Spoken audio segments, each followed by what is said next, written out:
জিলানির জিলানি তোমার নামের গুণে আগুন হয়ে যায় পানি আই বরফি আব্দুল কাদের জিলানির জিলানি তোমার নামের গুণে আগুন হয়ে যায় পানি আই বরফি আব্দুল কাদের জিলানির জিলানি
পীরের হয়ে তোমার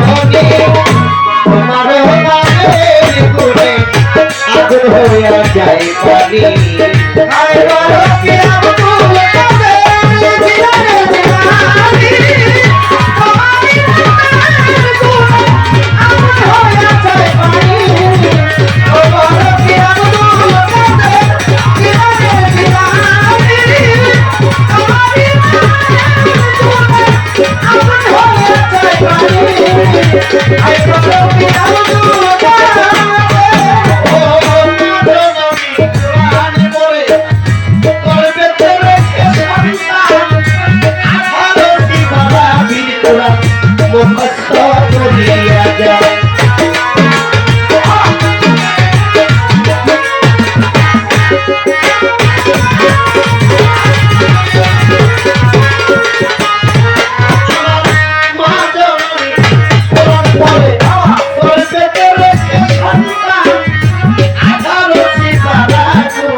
তোমার নামের গুণে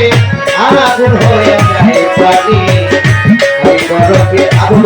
কাঁদি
বিনোদী আদায়তি ওই বিনোদী আদায়তি ওই বিনোদী আদায়তি মারফতের ক্ষতি তোমার নামে ঘুরে আগুন হয়ে যায় পানি ওই মুরব্বি আব্দুল কাদের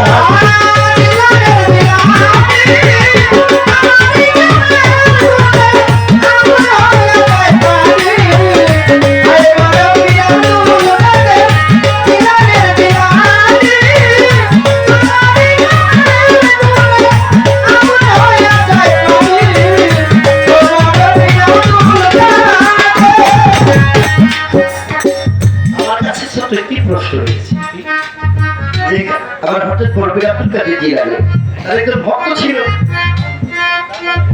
আমার পীরের কাছে মারফত দেখতে চাই আমার পীর জবাব দিয়ে উত্তর করলেন যে আমি যতদিন আছি ততদিন তোমাকে আমি মারফত দেখাইতে পারবো না আমি উফাতের পর তুমি মারফত আমার কাছ থেকে জেনে এই আমার জানাজা পড়ানোর জন্য যে আসবে ওই ব্যক্তির কাছ থেকে তুমি মারফত যেতে পারো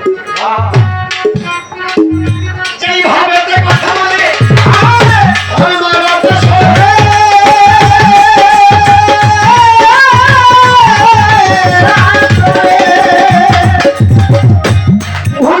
ভুলি নাই কথা দিব পূরণ করে বড় পীর মারা গেল মারফতটা কি দেখতো আসলে বড় পীর যখন ইন্তেকাল করলেন বড় পীর বলেছিলেন তোমরা এই জায়গার কেউ আমার জানাজা দিবে না একজন লোক আসবে আমার জানাজা পড়ানোর জন্য ওই লোকটা আসলে বর্গা পরিহিত জানাজা দিয়া আমার বড় পীর লাশ যখন সামনে তখন ওই কথা পীরের কথা মনে পড়ে গেল জানাজাতে একজন লোক আসবে সে এসে পড়াবে তবে ওই লোক তো আসতেছে না তাকে কিছুক্ষণ পরে ওই লোক আসলেন ইমামের জায়গায় দাঁড়ালেন ইমামের জায়গায় দাঁড়িয়ে বড় পীরকে জানাজা দিলেন আমার বর্গা পরিহিত লোক চলে যাচ্ছে পিছন থেকে ওই ভক্ত ডাক দিলেন হুজুর দাঁড়ান আর একটু দাঁড়ান কারণ আপনার কাছ থেকে মারফত আমার জানতে হবে আমার হযরত বড় পীর আব্দুল কাদের জিলানী ওই লোকটা পিছন থেকে দৌড়িতে দৌড়িতে সামনে যখন গেছে হুজুর দাঁড়ান আমার পীরে কাবলা হযরত বড় পীর আব্দুল কাদের জিলানী বলে গেছেন আপনার কাছ থেকে মারফত দেখতে হবে তখন যখন এই কথা বললেন তখন বলো তুমি কি মারফত দেখতে চাও বলে যখন জীবিত ছিলাম তখন জীবিত ছিল তখন দেখাইতে পারে নাই এখন মারফত দেখাইতে পারবে তখন ওই বর্গার পাট্টাটা যখন খুলে ভক্তকে দেখাইলেন চেহারা মোবারকের তাকানোর সাথে সাথে দেখলেন হযরত বড় পীর আব্দুল কাদের জিলানী নিজেই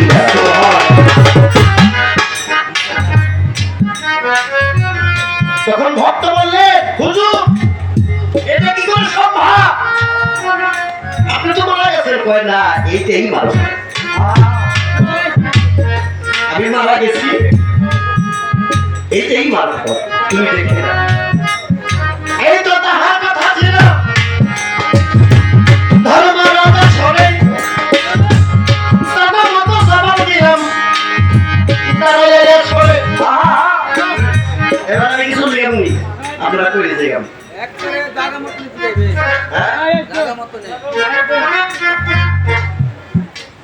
ছোট করে দিয়ে বেশি কথা মানে এত বড় করে দিয়ে একটু ভাত বাবা একটা টিভি দিলি সারে ঠিক পাতিল করে আমার মা বোন মাছ আছে যখন রান্না বান্না করে একটা ভাত টিভি দেই সারা পাতিলের ভাত হয়ে গেছে এটাই বুঝতে পারে তোমার কাছে ছোট করে জানার বিষয় আমার খাদের বাবা ভারতবর্ষে আসলেন এই ভারতবর্ষে এসে ইসলাম প্রচার করলেন তার আগেও আরো 8 জন ওলি ইসলাম প্রচার করার জন্য আসছিল আমি এইখানে জিজ্ঞেস করবো অবশেষে শেখ সিহাবুদ্দিন ঘুরি তিনিও আসলেন তিনিও ইসলাম প্রচার করে জয় হতে পারলেন না অবশেষে খাজা বাবা আসলেন হুজুর পাক সাল্লাল্লাহু আলাইহি ওয়াসাল্লামের নির্দেশে ভারতবর্ষে ইসলাম প্রচার করার জন্য ইসলাম প্রচার করা হয়ে গেল পিঠের রাস্তার শত্রু ছিল পিঠের রাস্তার দুশমন ছিল তার সাথে হযরত খাজা মাইনুদ্দিন চিশতি রহমাতুল্লাহ আলাইহি যুদ্ধ হয়েছে এই যুদ্ধ বিজয় হওয়ার পর পৃথিরাজের একজন ছেলেকে আইনা আমার খাজা বাবা তার কাছে স্বরাষ্ট্রমন্ত্রী ক্ষমতা দাবি ছিল বলে।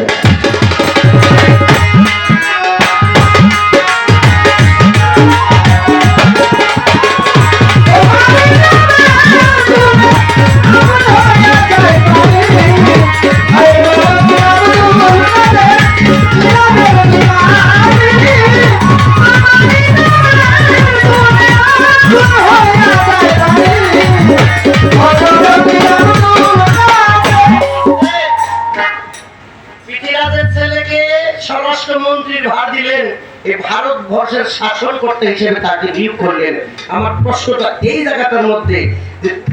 শত্রুর ছেলেও তো শত্রু, তার বংশধর তো শত্রু, তার ছেলেকে দায়িকাই নেয় এই স্বরাষ্ট্রমন্ত্রীর ক্ষমতা কেন দিল? মূল রহস্যটা ছিল কি?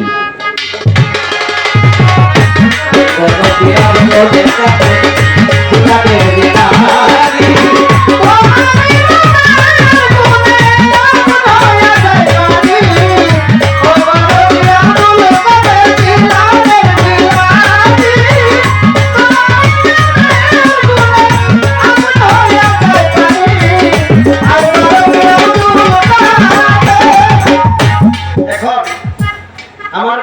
বড় পীর হলো মারফতের খনি। কি আমার বড় পীর কি ছিল? মারফতের খনি ছিল, খনি। আমি যদি মারফত থেকে একটা না গান গাইতে লই রাখি, হ্যাঁ, পীরের পড়া আমার যখন পড়ছে, আমার পীর তো মারফতের খনি, তাই সেখান থেকে আমার নিজে হাতের লেখা আজ থেকে 20 বছর আগে গানটা আমি লিখেছিলাম। এখন